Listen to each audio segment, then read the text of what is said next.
I'm David. I'm Harry. And we are the Rich Brothers, which is pretty cool. And we've got a landscape design company, something that we've started from here, very close to Brecon.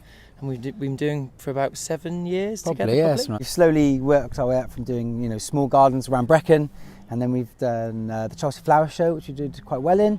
And now, luckily and amazingly, we're part of this beautiful kind of gardens, which are going to surround the new library and arts and culture building. The inspiration is our surrounding landscape, so it's obviously very beautiful. It's somewhere that we've grown up in, which is fantastic, so we're very close to it.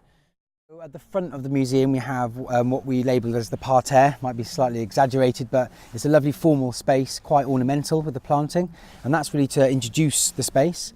You then walk through the next section, which is called the Woodland, so it's a lot more intimate, kind of a lovely canopy of birch trees, a few benches, somewhere that you travel through, and then it opens up then to the middle space, which we call the hub, where we want the hive of activity to happen, where you might be able to grab a cup of coffee and go and sit out on some nice tables and chairs. But it's a lovely communal space and somewhere we want people to use, if they've got young kids or want to meet some friends. And then through then you go into the foothills. That's basically lawn area, but we wanted to give it a little bit of undulation, something that's a bit more playful maybe, and also replicates the surroundings. And in there then, throughout the network of path, there's going to be some single stem trees, so hopefully you can lay back on some grass, you can enjoy the sun through a little bit of dappled canopy. And then you wander out then into the last space, which we've called the Meadow.